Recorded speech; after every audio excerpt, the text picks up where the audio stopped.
And the fact is, for far too long, you and others and many people have been sleeping.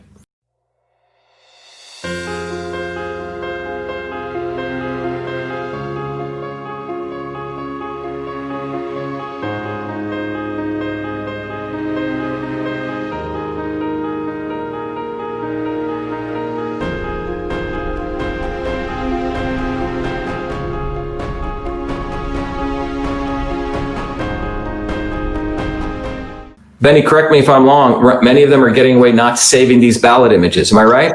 Yeah, there are places where there are pending lawsuits to force the states and the county to preserve those ballot images, but for the large amount of the population, they were destroying them. Yeah, and we noticed that in Massachusetts, where when we found, in our case, we just want to know, we saw some serious irregularities, and we found out that the ballot images are actually destroyed or deleted. And Massachusetts has a policy. They claim their statute allows them to do that. They've never cited it. They've never showed it, which violates federal law. Because, when I ran as a federal candidate, you have to save those for 22 months. The statute says all records generated in connection with the election must be saved. But I think the number one thing that Donald Trump can do in this election is fight each and every one of these battles to the death so that we get full transparency in the process. And everyone on the Democrat side should welcome this unless they're actually cheating. It turns out that all of the sacrifices they made to their own credibility, all of their institutional collapse in pursuit of Donald Trump was not justified. It turns out that they sacrificed themselves on the altar of Donald Trump for nothing, because it turns out he was never the kind of threat they determined him to be. And they can't have that. So they're just going to continue to portray him as that kind of a threat. Right? What if Donald Trump is not Orange Hitler? He's just a guy they don't like. So the left can't acknowledge that possibility, so they have to keep maintaining that they are always in pursuit of the devil. And if this devil goes away, if Donald Trump goes away, they will find a new devil in order to justify their constant disregard and undermining of their own institutions. It justifies them doing whatever they can to undermine institutional credibility of the media, of government, and they're doing it full scale. Okay, so here's a great example. Jim Clyburn, right, well-respected Democrat, probably one of the leading forces behind Joe Biden being president. If it had not been for Jim Clyburn stumping for support for Joe Biden in South Carolina, very good shot that Bernie Sanders might have been the nominee inside the Democratic Party. So Jim Clyburn was talking yesterday on CNN about the unwillingness of Donald Trump to declare Joe Biden the president-elect. And this is pure, ridiculous hysteria. He compares Donald Trump to Adolf Hitler. When everything is Hitler, nothing is Hitler. And by the way, this is deeply, deeply disgusting on virtually every level. As a member of the Jewish community, I know many people who have tattoos of numbers in their flesh thanks to Hitler. Comparing Donald Trump to Hitler because he won't say that old doddering Joe Biden isn't president-elect yet? Spare me. It's just self-justificatory nonsense. As a friend of mine says, I don't believe in conspiracies, but I also don't believe in coincidences. Kind of funny that all Republicans were rejected here, and all Republicans were rejected in Pittsburgh, and it amounts to about, just about the 700,000 votes that President Trump was ahead by 2 days ago that disappeared. And we have no way of knowing, because we were deprived of the right to inspect, if a single one of those ballots is legitimate. That is unheard of. It's illegal. It's unconstitutional. And we will be bringing an action challenging that. And I emphasize to you, it's only one of the many other infirmities in this election. I know this city has a sad history of voter fraud. After all, Joe Frazier is still voting here. Kind of hard since he died 5 years ago, but Joe continues to vote. If I recall correctly, Joe was a Republican, so maybe I shouldn't complain. But we should go see if Joe is voting Republican or Democrat now from the grave. Also, Will Smith's father has voted here twice since he died. Hey friends, Sean from SGTReport.tv and SGTReport.com here. It's 11:30 p.m. Central Time as I record this, and it's my patriotic duty to share this video with you. Have you heard the terms the hammer and scorecard yet? Well, if you haven't, You're going to be hearing a lot more about those terms. And in fact, at the end of this video, you're going to hear those terms spoken by General Flynn's attorney, Sidney Powell herself. What you're about to see is the single most egregious real-time example of electronic vote fraud maybe ever captured, and it occurred live on CNN. I would ask anyone watching this video to rip it, re-upload it, share it, tweet it, and email it to CNN and to anyone on President Trump's team. The mainstream media and big tech continue to claim there is no evidence of vote or election fraud in this election, and that's because they are co-conspirators in this treason. This is an interview between L. Todd Wood and voter fraud researcher Russell Ramsland, and below this video I will leave a link to the full interview so you can hear many more examples of electronic vote fraud captured by Russell Ramsland. This is some amazing video that you're seeing from CNN election night. And I want to go back and show you a little bit about this clip. First, I want to explain what's happening in this clip. What's happening in this clip is this is the live feed from Clarity Elections coming through the Associated Desk or Decision Desk HQ. So this is the live feed. You're seeing the database that Clarity has as it gets updated with votes, okay? And right now, oh, and this little ribbon at the bottom, this is generated by CNN. And they update this a second after they get the update from Clarity up here. So let's just look. Right now, Andy Beshear, who is the guy that upset Matt Bevin, the governor at the time, Andy Beshear has 673,948 votes. That ties to what the ribbon from CNN says. Same thing with Matt Bevin, 662,235. 662,235. Now, let me take you through, and real quick, I'm going to run it again. You're going to see, if you're watching just this gold, you're going to see a flash update, and then this guy's face fills the page, and then I'm going to show you what you really missed. So here we go. Watch the gold. The update's coming. Boom, there it updates, and now here's this guy. Now let me show you what you missed. We're going to drag this back frame by frame. And so here we are before the update, and now I'm going to start walking you forward. Watch the gold. Here comes the update from Clarity. Boom. There it is. So now the update, Andy Beshear has 674,508 votes.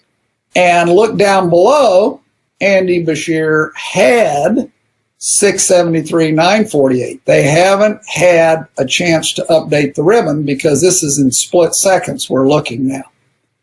So Andy Beshear has just gained 560 votes.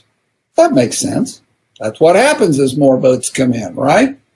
Let's look at Matt Bevin. He now has 661,675. But look down below. He did have 662,235 at the exact same second that Andy Beshear has gone up 560 votes. Matt Bevin has gone down 560 votes. This is vote switching in the computer. And by the way, between the 560 gain and 560 loss, you have just seen 25% of the loss amount of this race happen in front of your very eyes. We just heard from John Solomon that the FBI indeed is being diligent, is involved, and we all hope he is exactly right. Your thoughts first about the knowledge now that the Justice Department is involved in this review of the election. Well, I'm delighted to hear that. I think there are any number of things they need to investigate, including the likelihood that 3% of the vote total was changed in the pre-election voting ballots that were collected digitally. by using the Hammer program and a software program called Scorecard. That would have amounted to a massive change in the vote that would have gone across the country and explains a lot of what we're seeing. In addition, they ran an algorithm to calculate votes they might need to come up with for Mr. Biden in specific areas. I think that explains what happened in Michigan, where the computer glitch resulted in a change of votes of about 5,500 in favor of President Trump, just in one of 47 districts. All those districts need to be checked for that same, quote, software glitch, end quote, that would change the result in Michigan dramatically. The same thing is happening in other states. We've had hundreds of thousands of ballots mysteriously appear solely for Mr. Biden, which is statistically impossible as a matter of mathematics. It can all be documented. We are putting it into materials that we will file in federal court, and we need to seek relief in multiple states.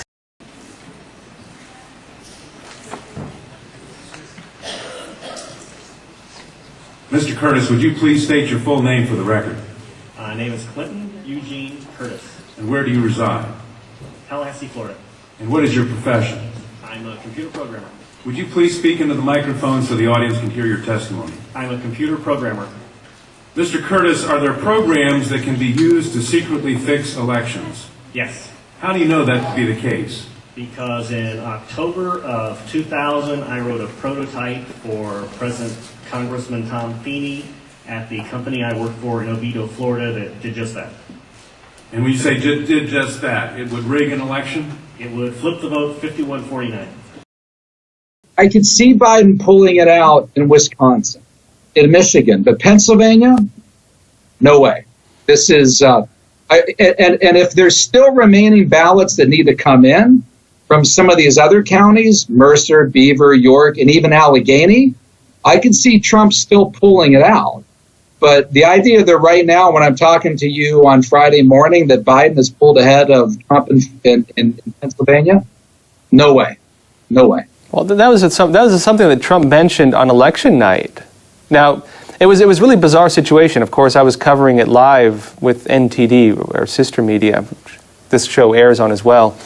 And it looked like he had it in the bag. Again, yeah, he had, it was like, what, 2.7 million? Biden had about 2 million. And then, it fluctuated to about, he had about a 500,000 lead by maybe 3 a.m. or something like that. It fluctuated a bit.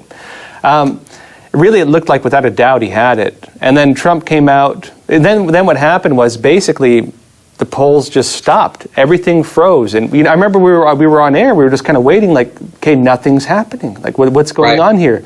Everything stopped moving all of a sudden. And what are the chances that all the places that stopped moving were the swing states? The swing states all froze. And it just so happens all the, and some were called early, like, for example, Arizona, in Biden's favor. But for the most part, they'd all frozen. And, it was bizarre, a really bizarre thing on election night. We did not have any answers. And then, of course, Trump comes out at must have been like 2:30 a.m. and says that they'd never seen anything like it. They were getting ready to celebrate. Everything froze. What happened? And I think the whole nation now is wondering, okay, what happened? But we have great people who've been working on this for many, many years in a committed way. And the events that are happening give us an opportunity for all people to get educated. So let me just share the screen here, what we're going to be covering today. Let me go to the application window, and I'm going to introduce our wonderful guests. So let me share this. So we have Phil Evans. So if you notice, the title of the talk is A Mathematical Analysis of Trump-Biden 2020 Election Vote Counts in 4 counties in the state of Michigan. But the first thing you look for is what I said would happen is when historically in America a fraudulent election occurs, or anywhere in the world really, but this is particularly true of American elections, one of the parties holds back a whole bunch of ballots in an area where they have a lot of ballots. And they wait to see what the count is in the rest of the state. And then all of a sudden, magically, a whole bunch of ballots pop up that just barely overcome the ballots that they know have reported in the rest of the state. And unfortunately, that's what happened in Michigan. That's what happened in Wisconsin. That's what may happen in Pennsylvania.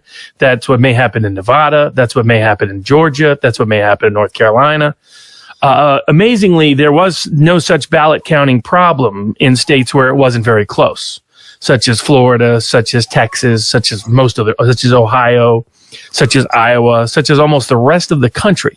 So that's, what you would look for is the first badge of fraud, first indicia of election fraud.